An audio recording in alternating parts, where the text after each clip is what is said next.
All right, let's begin. Well, it's a real pleasure to introduce Peter Hirschfeld from the University of Florida as today's colloquium speaker. Peter got his PhD from Princeton in 1985, after which he did postdocs at Technical University in Munich, as well as Stanford and UCSD, before he joined the faculty of the University of Florida in 1988, where he is now a distinguished professor, distinguished with a capital D, that's a title. It's also distinguished with a small d as well. And he's distinguished professor of physics there. And he, among his honors, is the Bessel Prize of the Humboldt Foundation in 2001. He was elected a fellow of the APS in 2004 and won the Bardeen Prize, or shared the Bardeen Prize in 2022. Peter works on problems of many body theory associated with quantum materials, with a particular focus, of course, on superconductivity, both conventional and unconventional. And lately he's been interested in AI-driven discovery of novel superconductors.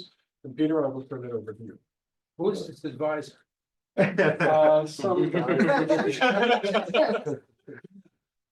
I He caught dropped the out, yeah. superconductivity bug when I was a graduate student back in the Jurassic era with this gentleman as my advisor, and that's why he gets to introduce me.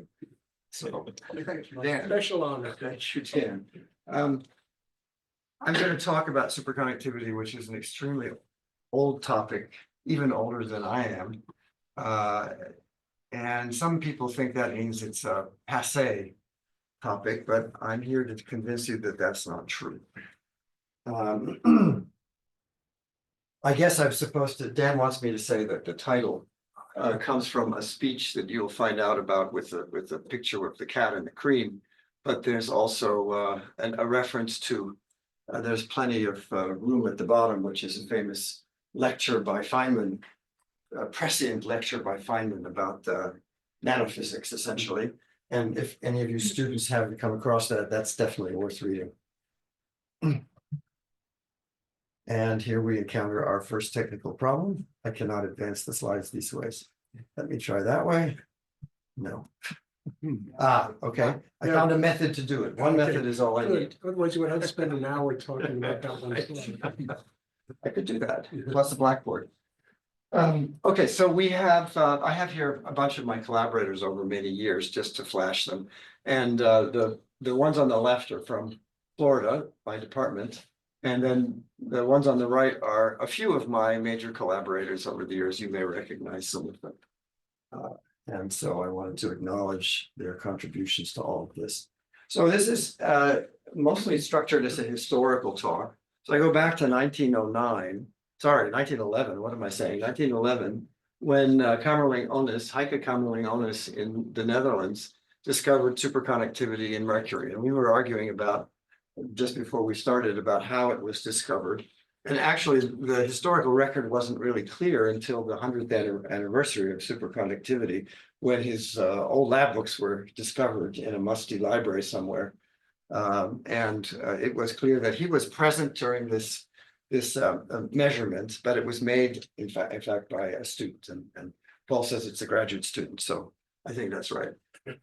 He noticed, and he was interested in a problem about of low temperature physics, which was the big problem at the time, which was when you measure the resistivity of a metal down to very low temperatures, does it go to zero? Does it go to a finite value, or does it diverge? There were theories around that predicted all of those things.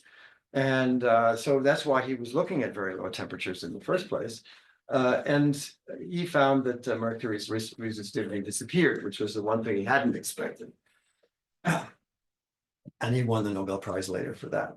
So I'm going to skip over a lot of the history in the next 46 years, but it's fair to say that it was recognized immediately as one of the most important problems in theoretical physics. And here's one of my, oh, sorry, I should mention that Jörg Schmalian wrote a beautiful book about this period where people were trying all sorts of wonderful ideas to try to understand this phenomenon. And I'll tell you a little bit more about those later, but it's published in a volume called 50 Years of BCS. Then the quote is, "No one is brilliant enough to figure it out," by a frustrated theorist named Richard Feynman. And here is a picture of only a few of the very famous names that you know, the theorists who who worked on the superconductivity problem. And so there's Bohr, Landau, Feynman, Einstein, and Heisenberg, and they all failed. That's a nod to the students. So, so here's some of the crazy ideas that people put forward. So Einstein himself said that supercurrents are carried through closed molecular chains where electrons undergo continuous cyclic exchanges. I think he had a kind of a model which was similar to what we have for organic chain materials nowadays. That didn't work.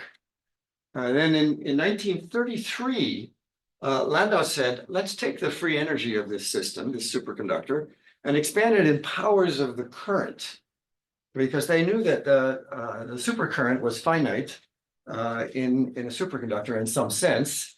And so he said, let's write down a free energy functional, which has a minimum at zero current at t greater than Tc, but then has a double minimum when t is less than Tc. And he wrote down this theory. And there are a couple of comments to be made about the theory. First of all, a superconductor is not a system which has a spontaneous current in the ground state in zero external magnetic field. And so this violates a theorem due to Felix Bloch, which is really very general, that says the average current should be zero in the ground state. By the way, Bloch's second theorem says that every theory of superconductivity can be disproved. But what's interesting to me about this theory of Landau's, do I get a laser pointer even if I can't get a slide clicker? How does this work? Press this button here, right? There you go. Oh, well, the one on the Yeah, bottom. yeah. Oh, I was looking at the one on the top. Sorry about that. Yeah, is that we all know Landau's theory of phase transitions, but that comes 4 years later, where he decides to expand the free energy and powers of the order parameter in a ferromagnet, magnetization. But he's thinking along these lines. It's really interesting to read. Okay, so skip forward to 1957, and these gentlemen, Bardeen, Cooper, and Schrieffer, come up with the quote unquote right answer. We think it's the right answer for at least a large class of superconducting materials. And that's a macroscopic quantum state of pairs. Okay, so this operator here is the pair of an electron going in two electrons going in opposite momenta with opposite spins. That's what they wrote down, multiplied by some interaction that glues them together. And it's just a complex scalar, which is the order parameter for this theory. And this is the wave function, which is a coherent superposition of But pairs. superfluidity was already around, right? Superfluidity in both systems was known. Yeah, that's right. And So they just needed to pair the electron, right? No big deal. yeah, and the idea that you should pair the electrons was around for maybe 5 years, floating around, I think, before VCS. But putting it together into something you could calculate with and to show it was right was not. But both ideas were there. Both ideas were there, yes, absolutely. Okay, so let's just do a little review of the phenomenology. Well, it's a phenomenon for the students. You take a free electron gas, and let's just assume it's got a spherical Fermi surface. That's the locus in momentum space, beneath which all of the electron states are filled at zero temperature. And then you turn on a weakly attractive interaction between opposite spins and opposite momenta. There are good reasons to do that. And then you get a superconducting ground state where the electrons form pairs. Now, the obvious question is, there's this, oops, I'm not supposed to see that yet. There's a Coulomb repulsion between these electrons. So what is it that overcomes that and allows you to make pairs? But first of all, before we get there, why are pairs good for superfluidity? Well, in some sense, if they were tightly bound molecules of opposite spins, they would be bosonic objects. And then we can use the phenomenon of Bose condensation or superfluidity and get many of the phenomena of superconductivity. It's not the right picture of a BCS superconductor because the pairs are known to have much radii, which are much bigger than the typical interparticle spacing. Okay, so in a typical simple metal, you get thousands of angstroms for the radius of the pair, this coherence length, and you have an angstrom separation in a good metal solid. So this is the better picture. And you have to remember that all these pairs in the BCS ground state are phase coherent. So they sing together like St. Matthew's Passion in Oxford. I stole that from a friend. Now you make excited states in this condensed matter system above the ground state by breaking a pair. So you take these two particles in the pair and you can move them apart. Now you have independent fermionic objects. They're not quite electrons anymore, but they are quasi-particles. And if you look at their spectrum, you see that there's a gap in that spectrum around the Fermi level. And so the order parameter that I showed you before has the interpretation, the simplest one at least, of an energy gap in the spectrum. That's characteristic of most superconductors. Now, what causes the attraction? That's the big question that puzzles students and often researchers alike. And there's a hierarchy of complexities to how you can answer that question by waving your hands. The one that you encounter a lot if you Google it, I find nowadays, is this dance analogy. Even ICAM, the Condensed Matter Organization, put out a video where people dance on a dance floor, and eventually the music slows down a little bit, and they get together, they pair up, and then they try to dance more coherently. I hate this example, this analogy. This is awful. I don't think it teaches you anything about superconductivity. Even Schrieffer, when he gave popular talks about superconductivity, of which he gave many, said that by dancing, they lower their energy or making them make themselves happy. What does that mean? I have no idea. This is the analogy of Schrieffer's that he used occasionally in the right audience, which I like better. So if you ever go to a really old, beat up motel, and you end up being given a really bad bed, and you're with your partner, you lie down on the bed, you find that the mattress deforms because it's old, and you roll together. And that's really much closer to the picture of what happens in a superconductor. There is a medium. The medium is the lattice of ions, and the lattice deforms. So here's the somewhat more modern picture. You have our positive lattice, an electron comes in with a negative charge. It has a Coulomb interaction with the ions relax. They relax slowly because they're heavy, much heavier than electrons, on the order of 10 to the 3 times. And then a second electron can come along before they have a chance to relax back and is attracted to that excess charge. So that is embedded in a somewhat more sophisticated looking expression, which is still very simple, which is the calculation that you get for gellium, that is to say, an electron gas in a neutralizing positive background, which is smoothed out. And you get a screen Coulomb term, which you must, of course, and that's repulsive. And then you get this electron phonon term, which is attractive in certain regions of frequency. And so under the best circumstances, you can have superconductivity or a net attraction. Now you notice at omega going to 0, you get a minus sign from this factor. And so these two terms actually cancel each other. So there's a very delicate balance going on. And that is why you sometimes see superconductivity in, let's say, some elements in the periodic table and others not, because details of the system mean that you really have a term which is dominated by the screen Coulomb interaction or dominated by the attraction.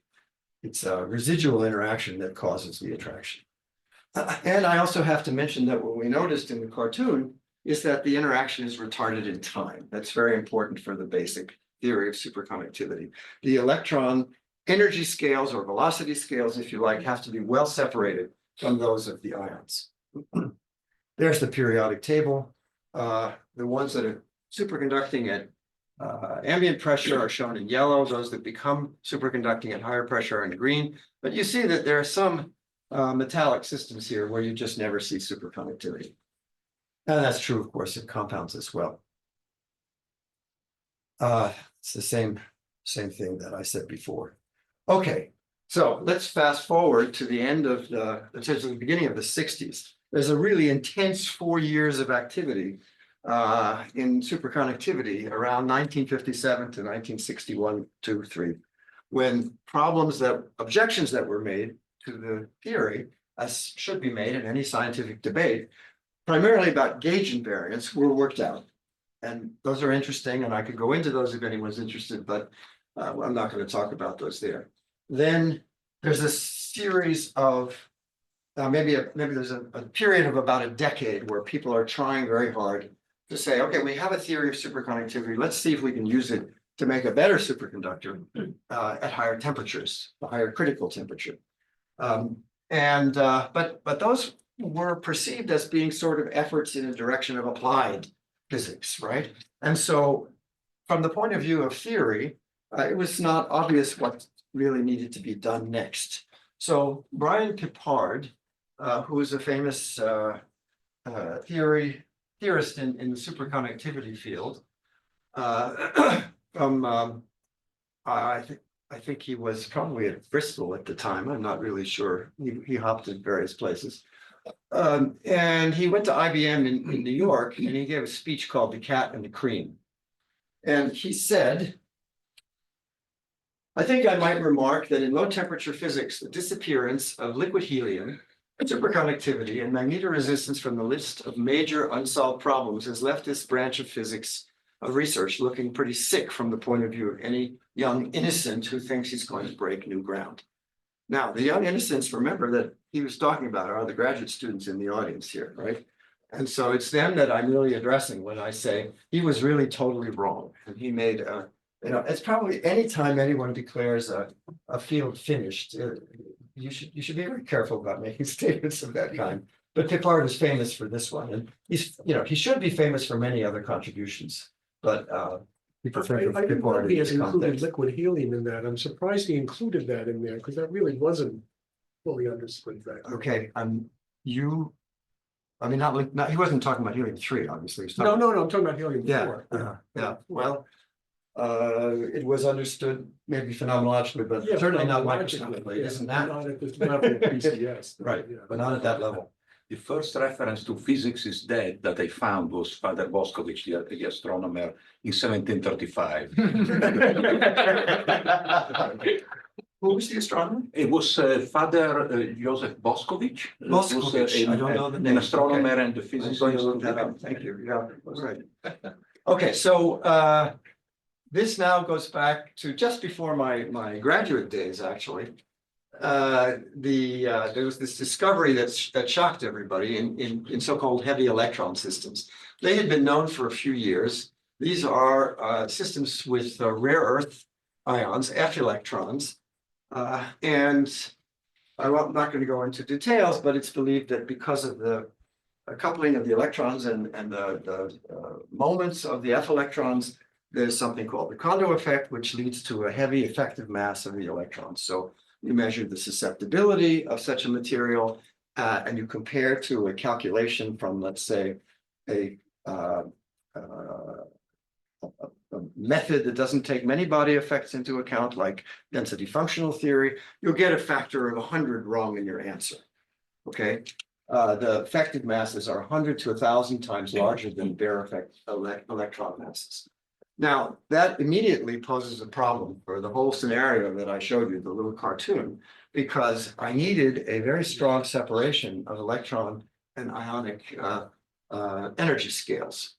So it was thought pretty much from the beginning that the effective pairing interaction might be electronic in nature rather than phononic in nature.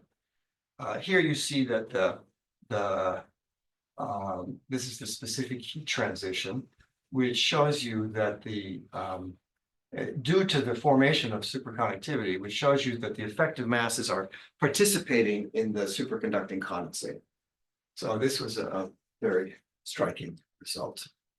Now, I don't have time to go into much details, but it's a few years after this, when Alex Müller and Georg Bednotz were playing around with oxides, which no one thought would support superconductivity, and they discovered superconductivity in the cuprates. This is the paper, and I want to say, you see that they won a Nobel Prize for this in 1987, very shortly after the discovery. I came very close to this Nobel Prize personally. One of my great claims to fame. So here is the table of contents of Zeitschrift für Physik from this issue in 1987. Here's the Nobel Prize paper, and here's my paper. So I think that's probably as close as I'm going to come. Weren't there theories prior to this, the putting an upper limit on the temperature? By someone you know. Yeah, no, but I think there were several. Well, okay, so first of all, the theories that we're talking about that said you can't get a superconductor higher than, let's say, 40 Kelvin, Right. they were based on electron phone Right. interactions. Right. So Anderson and Cohen is Yeah. the famous prediction, 30 Kelvin, I think they said. But that's due primarily to the possibility of having a lattice transition to a charge density wave or something like that. Yeah, obviously, if you pair electrons with other electrons, then those bets are off. Right. Now, the problem is that later I'm going to show you that we think that there's an electron phonon system at 200 Kelvin, Mhm. right? And so one has to come back to those. So things. they were wrong anyway. Yeah, so they were wrong anyway. That's true. Doubly wrong. Sorry, can you say why were they looking at this particular material? You said I it don't was- know the details, but they were interested in seeing whether Jan Teller physics could lead to superconductivity. They had an idea that that somehow the distortion. Go Bednotz ahead. was after ferroelectric. Yes, so there was some. Working on. They were working on ferroelectric. something completely different, but I think Murdo was also interested in superconductivity. I don't know whether that helps or not. I don't know the details. Sounds like a totally random material, like a blind search. Is it true? Well, no, and they were interested in oxides. They were looking specifically at oxides. There's a lot of interest in oxides back then for various things. This is the first, what we would now call quantum materials. I mean, after strontium titanate and things like that, ferroelectrics. Okay, so this is the TC diagram. BCS was, BCS type superconductors were being discovered at a slow rate, ending with MGB2 in 2000. That's about 40 Kelvin. These cuprates are discovered in very, very rapidly. There's an increasing series of critical temperatures discoveries that are made in various labs around the world. It's a very intense time in condensed matter physics when this happens. And then, let's see, in 1987, this is already the same, it's still the same year. Time magazine has this on its cover, the superconductivity revolution. So they were talking, they list the various technological things you could have if the promised room temperature superconductor would be discovered tomorrow. And there were people, unfortunately, who went out publicly in the New York Times and promised such discoveries, driving this phenomenon. Now, there are important applications of superconducting technology, which you've probably heard of before. I'm not going to dwell on them. They range from power generation to power transmission. I don't see any power lines here, but power transmission over long distances without loss of energy, and large magnet technology for medicine, for particle accelerators, for fusion research. A couple of people asked me about the status of the cuprates nowadays, and I would say that the TC itself is sort of stalled around 135 Kelvin under ambient conditions and 153 Kelvin under pressure. The physics is interesting. materials are believed to evolve out of what's called a Mott insulator, an antiferromagnetic insulator. When you replace some of the elements with other chemical elements such that you have holes, absence of electrons doping the system. And there's a complicated phase diagram with various competing ordered phases and so on. What holds the pairs together? One thing that is known that makes them immediately interesting and different from other conventional superconductors is that the symmetry of the superconducting ground state is probably D wave instead of S wave. In other words, this is the pair wave function for a pair as a function of the relative coordinate between the two electrons. Instead of being an S wave, as BCS assumed, isotropic in all directions, the amplitude for that pair is different along different parts of the so-called Fermi surface, and in fact has nodes where the gap function changes sign. Excuse me, how come after 40 years you say probably D wave? No, I didn't mean to say probably D wave. Did I say probably? Erase that. Okay, so D it is, wave. it is no. No, seriously, I'm not from the field, I'm just curious. So in 40 years, theorists were so impotent that they cannot ever. No, they can, I was trying to say the opposite, in fact. I was saying there's many disagreements among theorists in this field. But one thing they almost all agree on is the fact that the symmetry of the order parameter in the superconducting state is D wave. Okay? I said it here. What's the glue? That's still an open question. Okay, so in 2008, there's a discovery by Hideo Hosono in Japan of iron-based superconductors. There was an early one in 2006, which had critical temperature of only 6 Kelvin or 4 Kelvin, perhaps I've forgotten. And in this one, it's 26 Kelvin, which is relatively high compared to conventional superconductors already. And there was a phase diagram established in this very early paper, and that started a whole another industry. So again, a new discovery of a new class of materials, which leads not only to higher critical temperatures. You see that this also happened very rapidly. People go out and they substitute various elements with other elements. They had learned this game from the cuprates. And the current record held in this system is probably monolayer iron selenium, which is around 70 Kelvin. But the interesting thing is there's some other interesting things about the system that I should mention. Just to tell you, these consist of planes of iron atoms, a square lattice. These are the blue ones, with chalcogen or pnictogen atoms above and below the plane. And here's some examples in this family. And then either there's a reservoir layer, some kind of a layer in between those planes, or sometimes there isn't, like in iron selenium. And from the point of view of, from the point of view of theory, there are a couple of interesting things. First of all, the types of superconducting ground states are either A1G, that's the representation of the point group of the symmetry of the order parameter, or B1G, that's the D wave I showed you before, and this is S wave.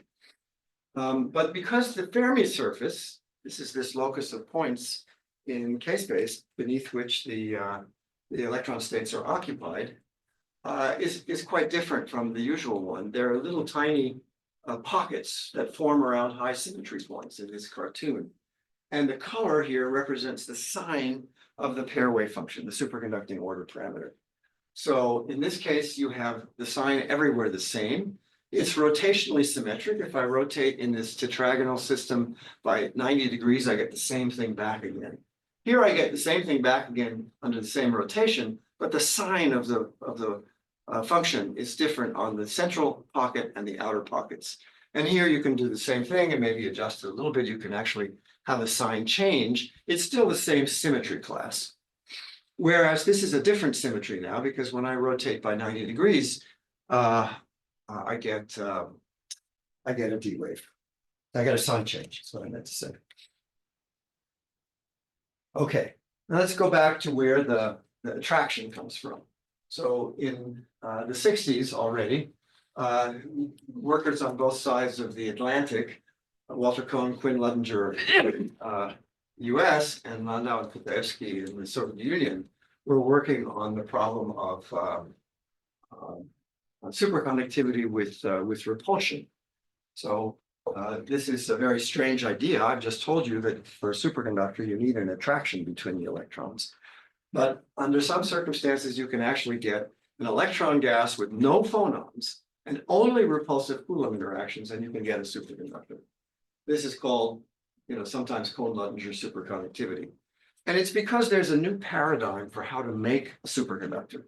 Instead of requiring that the electrons and the phonons, the boson that's creating the attraction, are well separated in energy or in time, you say that the wave function of the superconductor is going to adjust to avoid the Coulomb repulsion.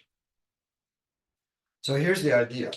If you take a charge and you put it in a metal, the screening from that metal creates so-called Friedel oscillations. So the actual potential that you feel is oscillatory in nature. And you might say, well, if I put my first electron here at the origin, and then a second one out here in one of these trenches, then I could create a negative attractive potential. The overall potential is not attractive at all, but you could take advantage of the regions of the potential in Fourier space, which were attraction. And so obviously, since I'm sitting in one of these outer orbits to do that, I'm talking about finite angular momentum pairing, relative angular momentum of the pairs. So in practice, what these guys did is they added up some Feynman diagrams corresponding to the exchange of short-range screened Coulomb interactions, and they found an interesting result. The obvious system to apply the theory to at the time was helium-3. This is helium-3 is a fermion, and so the pairing phenomenon is the same, but there is a obvious short-range repulsion because these things are atoms. And so you apply the theory, and what these guys did at the time was they took the angular momentum value of the helium-helium atomic effective potential, which had been calculated by several people, including your advisor. And the most likely L value of this effective potential at the time was 2. In other words, D wave. Okay. And so they took their formula and they plugged in 2 to this result that they obtained for asymptotically large L, and they got TC was 10 to the minus 17 Kelvin. Okay, so this was kind of a joke when I was a graduate student. I remember people saying, oh, maybe you've discovered Kohn-Luttinger superconductivity.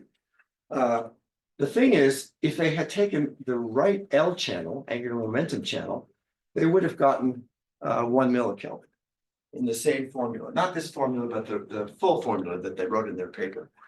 And that's the critical temperature of superfluid helium-3. So summarizing now, the idea is how to make a superconductor. There are 2 paradigms.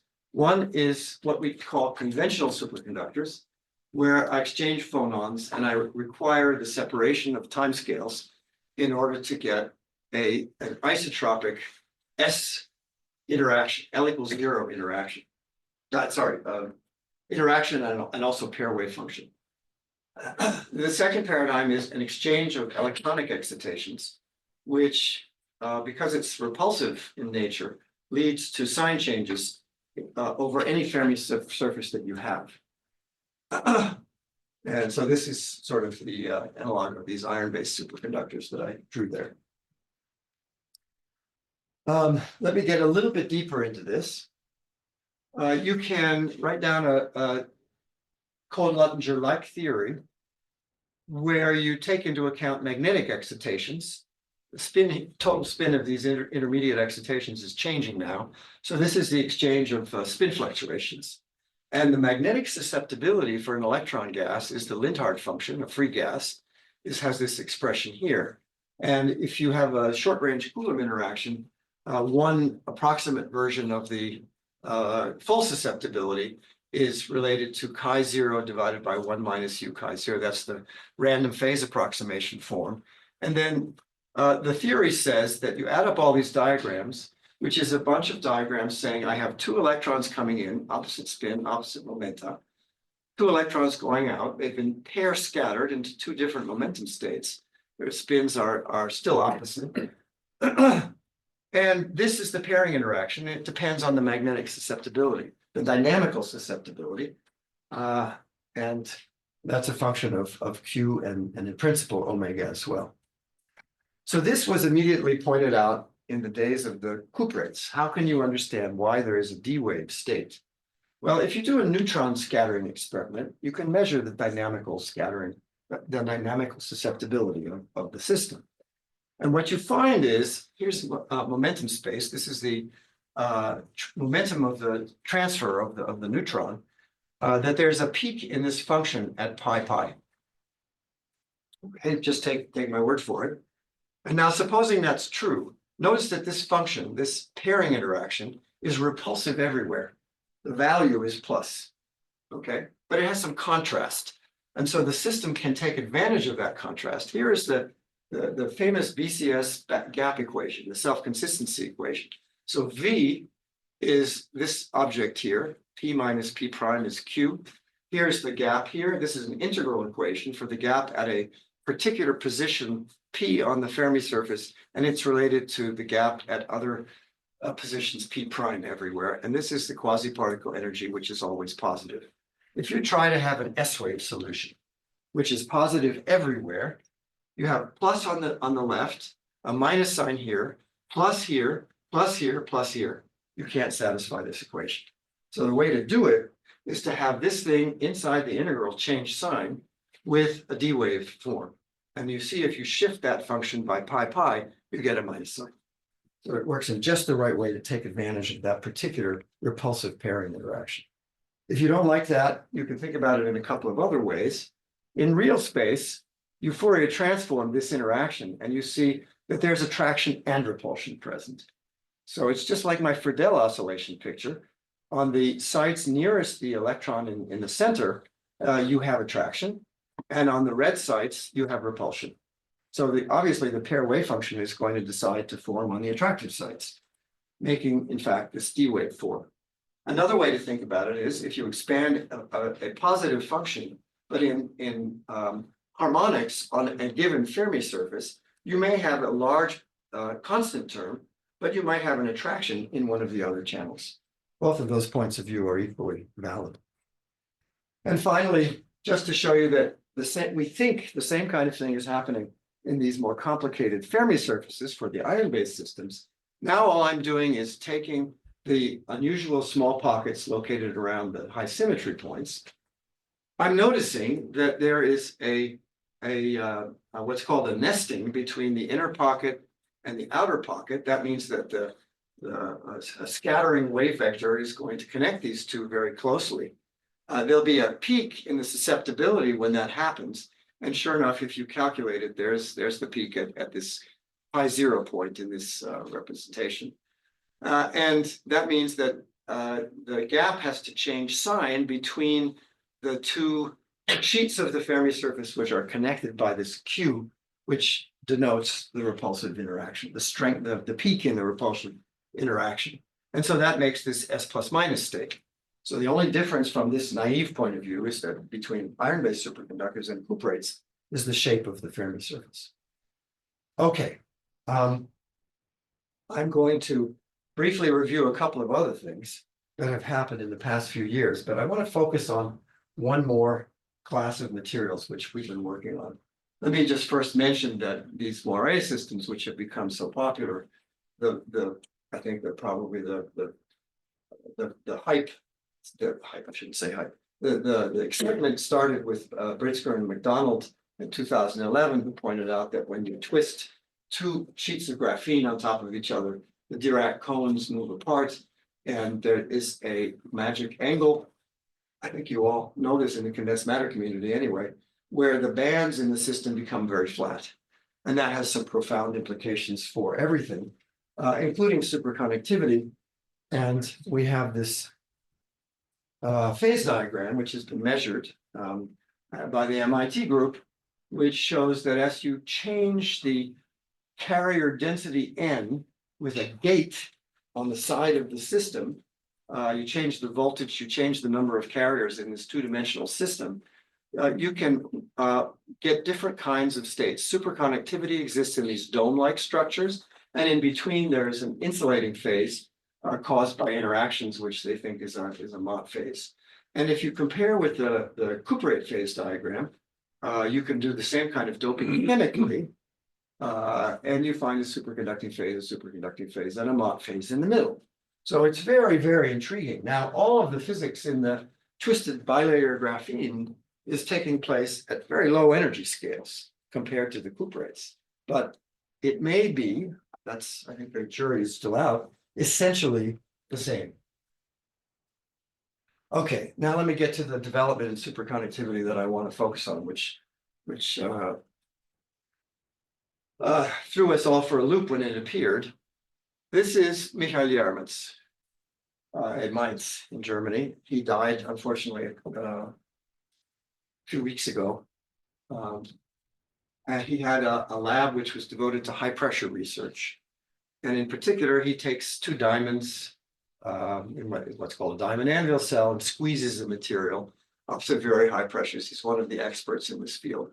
And he was looking at hydrogen sulfide gas, H2S, and H2S solidifies under sufficient pressure and eventually becomes metallic. And after that, it became superconducting.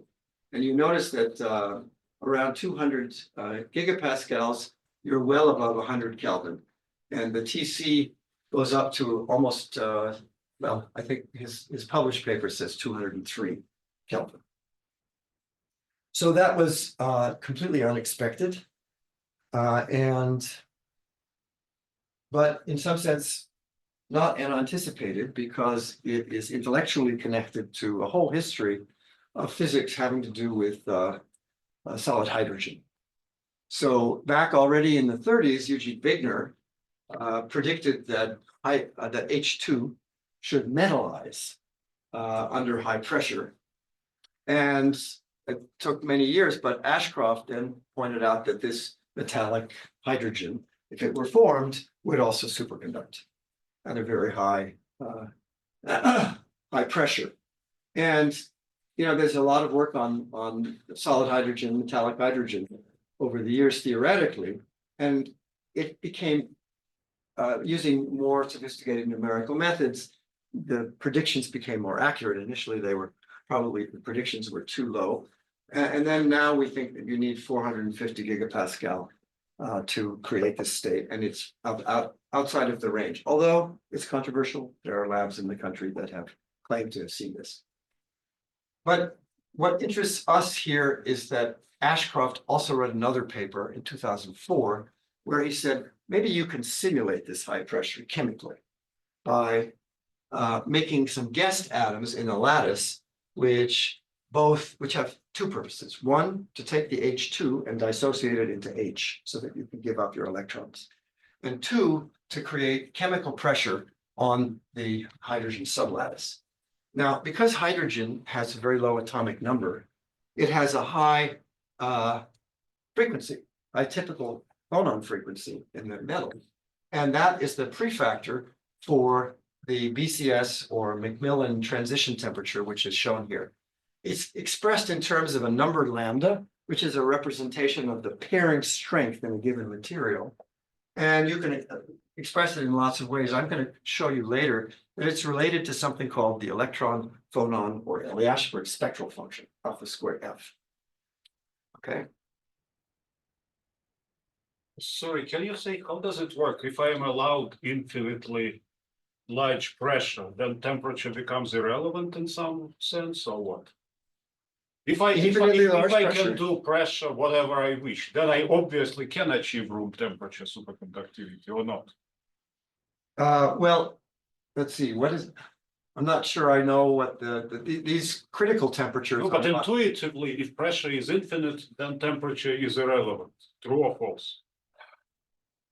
I don't think I know what happens in infinite. I mean, what happens when you really, in reality, when you start pressurizing the material, is that everything you know about chemistry changes. These pressures we're talking about, 200 gigapascals, 300 gigapascals, are a fraction of the pressure, a significant fraction of the pressure at the center of the Earth. Okay, so there's a whole field devoted to high pressure chemistry where things that you expect to bond don't bond anymore. So all those things are going to happen well before you reach infinite pressure. Are you a theorist? Yeah, Yeah, okay. sorry about that. I'm a theorist too, but I never thought of the infinite pressure question. I don't have a better answer for you. I'm sorry. Okay, just to show you that this is not the only example, here's another example from Assembly's group, lanthanum hydride, where you start working with this idea that you can make high temperature superconductors by using a lot of hydrogen. And the more hydrogen you have, maybe the better. This clathrate type structure shows the unit cell contains really a lot of these little tiny hydrogens. And that is in fact 260 Kelvin, but it requires, did I write it? I forgot to write. Oh no, here you see the pressure. It's on the order of 200 gigapascals. Okay, so let's talk about how high the pressure is and how high the temperature is. So H3S, of course, the holy grail is room temperature superconductivity, right, for technological applications. But not at extreme pressures. Not at extreme pressure. That's the obvious problem, of course. But just to show what the temperature scale is, forget the pressure down. All right. And 210 Kelvin turns out to be roughly the lowest recorded temperature in Yakutsk. Okay, that's the coldest place, probably inhabited place in the world. And lanthanum hydride, I just showed you that was 250, 260 Kelvin. That's the average low temperature in Yakutsk in November. Okay, so it's still pretty cold. And before I go on to tell you the next step in the Yakutsk story, let me just make one more remark about the discovery of Yeremitz's H3S material. And that is that it was predicted by theory. So if you go back over the history of superconductivity, you will find that virtually nothing, no material was ever predicted by theory. Now, there are a couple of exceptions to that, and people who will stand up in the meeting and say, I predicted this. But by and large, serendipity has been the strategy employed by experimentalists to find new superconductors. And now we have new computational tools. So this is a bunch of physicists in China who predicted H2S. Not only that H2S would become H3S, they predicted the correct structure, and they predicted that it would have a critical temperature around 200 degrees. So that was actually quite remarkable. Here's the structure, by the way. It's this cubic structure. And okay, let me just tell you what the status of this field is now. We're about 10 years out from Yeremitz's first discovery. First, I want to go back a little bit and just show you what the prospects for room temperature superconductivity were in 1970. Here is some wag who plotted the data known at the time from mercury on up to some niobium compound that was in use up from 1910 to 1970. And he extrapolated. He said, we're going to achieve room temperature superconductivity in the year 2840. So we've done a lot better than that. These are the pressure versus temperature discoveries of high temperature superconductors. Beware, the only experimental discoveries are the purple stars here. I include MGB2 down here. This is the lanthanum H10. This is carbonaceous sulfur hydride, which is taken off the map. That's what that sign means, for reasons I'll tell you in a second. And then all the other points on the graph are predictions. Mhm. So the prediction game is not yet completely reliable. That's partially because of the excitement in the field. People are publishing low quality papers, in my opinion. Let me tell you now about the melodrama in the field. I think some of you know what I'm going to talk about. shortly after the discovery of Yaremitz's H3s superconductivity. Oh, I first have to tell you about the Holy Grail. The Holy Grail is that you get room temperature superconductivity, and that would be the average temperature in Yakutsk in June. Okay, that would be nice, right? So here's the paper that was published by a group in Rochester showing superconductivity very, very close to room temperature. And of course, this hit the public, the press, and there were lots and lots of things on social media and other non-scientific journals, but this is published in Nature. This is supposed to be a scientific journal, ostensibly. Okay, then there were relatively quick concerns expressed by a couple of authors, Jorge Hirsch and Fran Marsilio. And there's a whole series of articles and counter articles and descriptions of scandals, and eventually it was determined by the university itself, by an investigation by Nature. The journal finally took some responsibility, and this was determined to be fraudulent research activities. So particularly because these papers were treated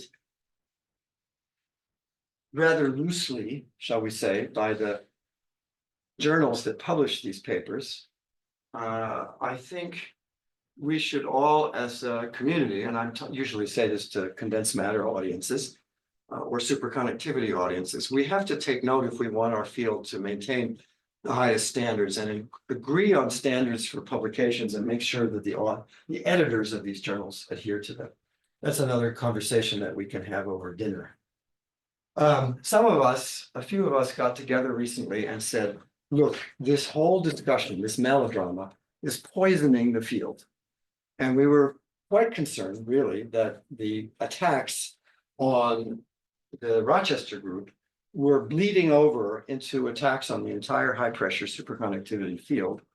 And so we took it upon ourselves to review the evidence with a very simple question, which is, are these materials likely superconductors or not? Okay, and the conclusion was they likely are. And you can read our arguments in there. Jorge Hirsch has a response, which is funny. Arguments, wasn't it an experiment? There are arguments about he has a set of critiques of the experiments. And the question. So you did not confirm it experimentally, you somehow. There are experimentalists and theorists on this, but this is not any experimental work. This is a review of the published literature. None of us work on hydrides at all. That was explicitly chosen so. So we have no skin in the game, so to speak. We have no motivation to say that these are truly superconductors or not. Okay, so we're just trying to examine the experiments, not the theories, just the experiments to see whether they make sense internally and are most likely explained by superconductivity. Okay, I don't have time to review the arguments, but that's. I sort of lost the thread though. Does this include or not include the paper that was retracted? No, it does not include. I didn't. I'm saying, we were saying that there were enough But there other were enough papers other and things. confirmations out there. Also, to conclude that it was paper correct. that was withdrawn it said deception in the lab. Was that deliberate fraud or was it sloppiness? That was the problem.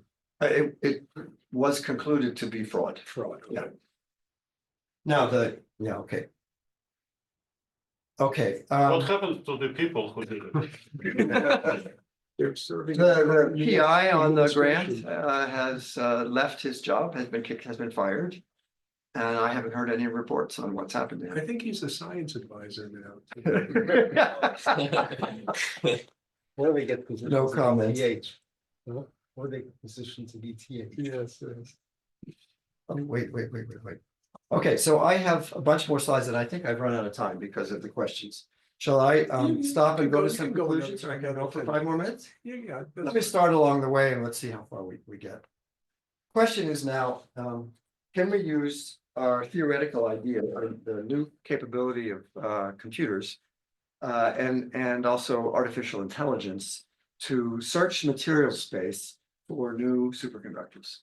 And the development that I haven't had a chance to mention yet, I talked about the Dwan et al. Paper.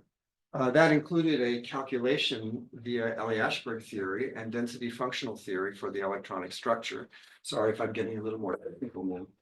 But it also included a structural relaxation, because if you're talking about materials under pressure, you have to see what crystal phases are possible at a given high pressure. And that's a complicated problem because the free energy landscape is very complicated. And there may be a global minimum, but you may not be able to find it. That when you make the crystal, if you can make a crystal at all, then it may be at some local minimum or a saddle point. And all of these states are potential crystals that you might form a new material in.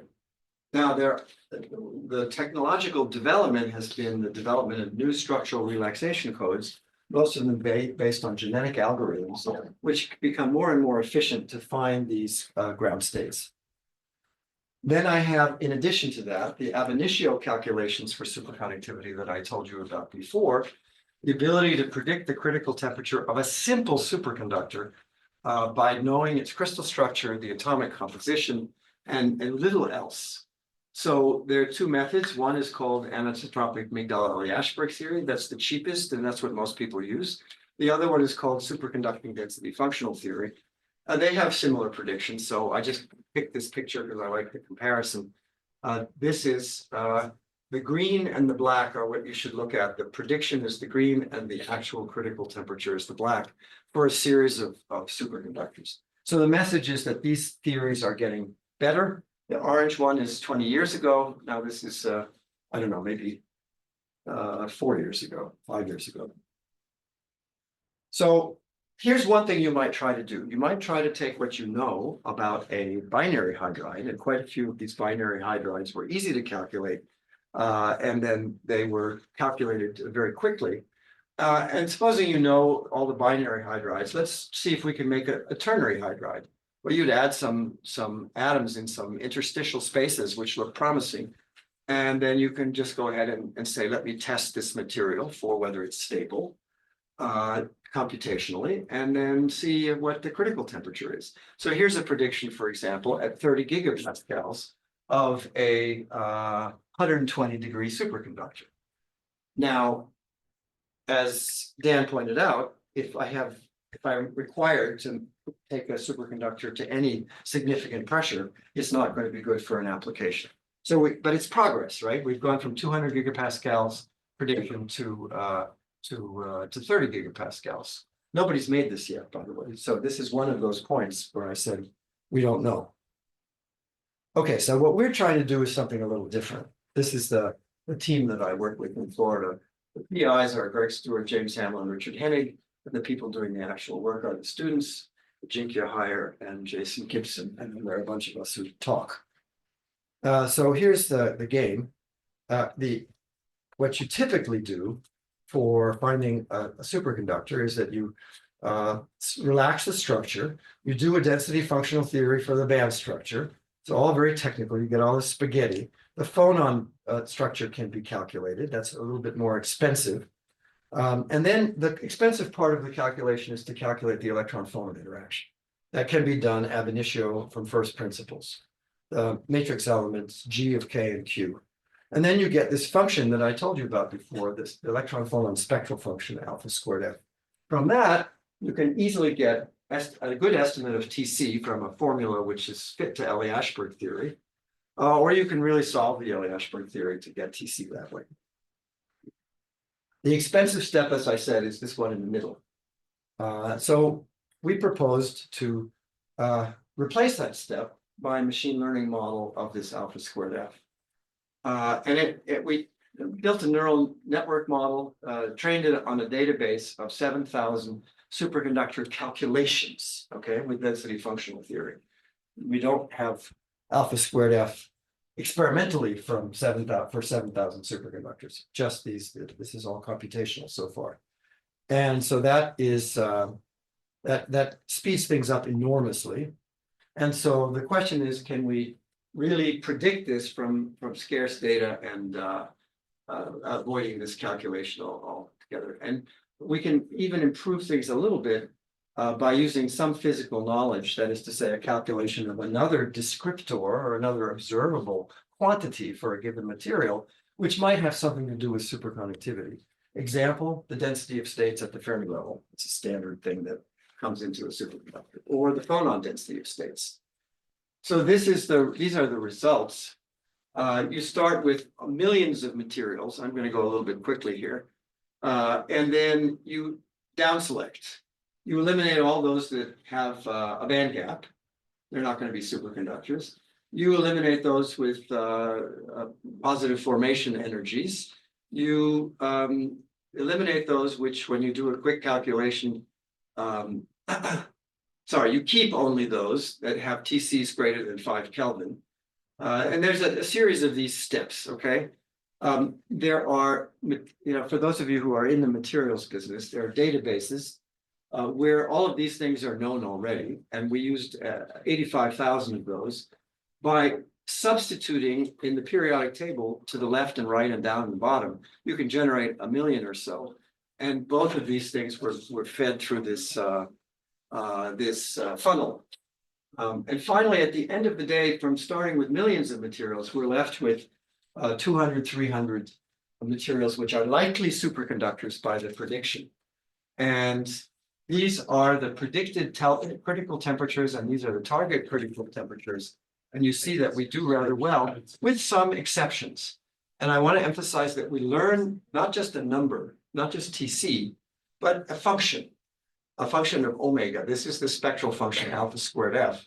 And here's some of the best fits. You can see that the DFT is the solid line, and then there are 3 different models that are being compared with it. And these are the worst ones in our latest run, okay? So we get some things wrong. Sometimes we miss low energy peaks particularly. And these tend to be these outliers in the theory.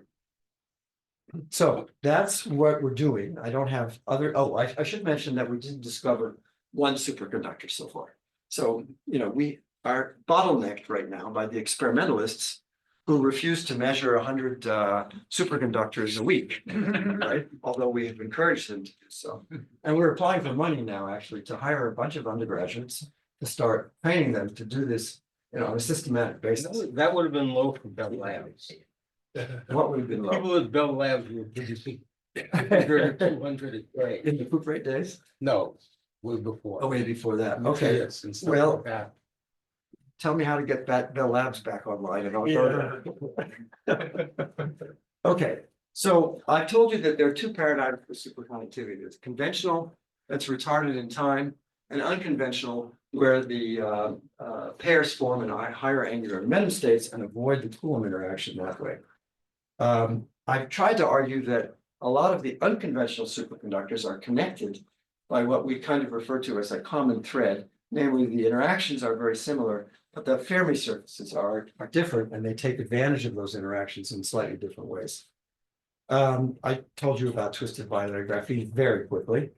I told you about superconductivity in H3S and that whole story. I tried to anyway. And the message is that this is a field which constantly renews itself because it's strongly coupled to experiments. And for students, I think it's a great field to go into.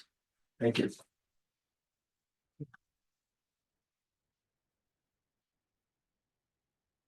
Thank you for a very interesting talk, and now the floor is open for questions. Massimo?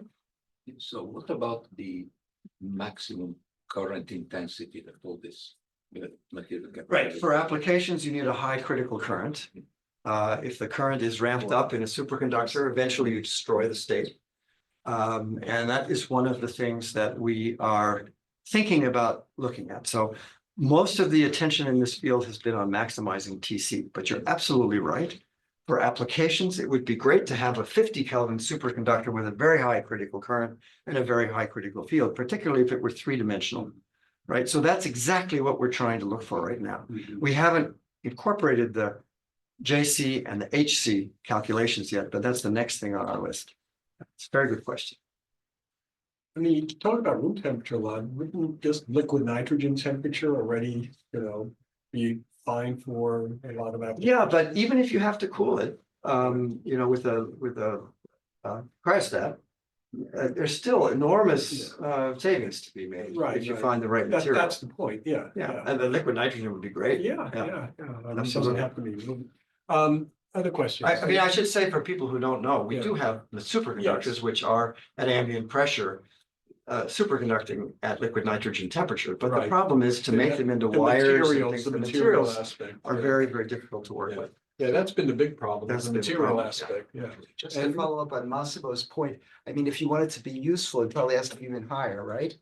So you want room temperature, wires and power generation and so on. Or you don't want it to fluctuate and quench in the So middle of it your probably has experiment, to of your be whatever, application. some number that means you can do something with it, like Right. Well, 500 Kelvin. I mean, right?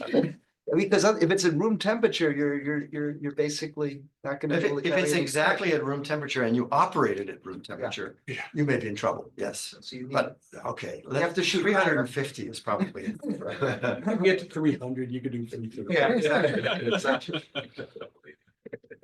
Other questions? Yes, please. So it's a bit technical, but pretty important for me. So you were showing functions that the neural network was predicting. Mm. It's my knowledge that neural networks are good at predicting one number or multiple numbers. Yeah. So how do you predict the full function? Well, I don't think I can give you a technical answer, but it is certainly possible. I mean, the network is trained on the full function. I should mention that one of the reasons why I think it's better to do this is that we can, after we see the output, we can go back and say, where are we making a mistake? If you just get a TC, which is off by a factor of 2, you have no way of going back and doing adjustments. But here we have the ability to do that. But as to exactly, I mean, the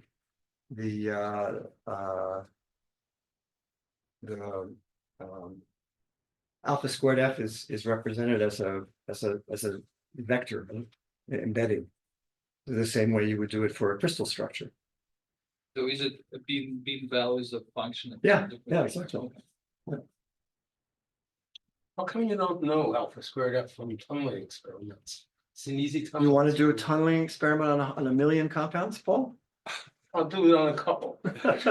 Well, You should the have. very there should be first- Some examples. the very right? first study we did Yeah. was a symbolic regression on the Allen Dines database. Yes. They trained their formula. You guys mostly don't know what Allen Dines is, but it's a version of the BCS formula for the critical temperature, which takes into account the moments of this alpha squared f. And it's a very simple formula, and it can be trained on this more complicated theory for various materials. And that's exactly what it is. They did a primitive version of machine learning, but they did it for 29 materials, right? From a machine learning point of view is laughable. And yet we were able to get improvements on the Allen Dines formula by using some of these techniques. That was very primitive in its day, but what we did, I mean, but and they got their results from tunneling. From tunneling. Yes. On the slide before this, you were saying that you were missing some of the low energy peaks here. Yeah, in the outliers, yeah, Sorry? in the outliers. Yeah, is it easy to see why you're missing these low energy peaks? Well, I think I could go back, but I'll just tell you the coupling constant depends on this alpha squared f that you're seeing right now divided by omega. And so it's clear that the low frequency phonons are weighted very strongly. And so if you make a small error there, it drives larger errors elsewhere in the calculation. That's my best guess. I don't think we really know the answer to that. Good question. Time for one more question, if anybody has one. Maybe just a simple Okay. from the slides. Oh, Is yeah. there a reason why the predicted temperature is always lower than the target? Like it's very conservative model, like it tries to, I don't know. I don't know the answer. Good question. Yeah. So I will ask my machine learning colleagues, but I don't know. I mean, it's, we did an earlier version of this with a smaller database to learn on, Mhm. and various other things which were much more crude. And it was even lower. So I suspect that as we improve things, it will get closer to the right. Yeah, So, okay, but I'm not okay, sure. it's trending Yeah. towards the correct. All right, before we thank the speaker again, let me remind everybody, refreshments are downstairs on the 8th floor. And now let's thank the speaker again.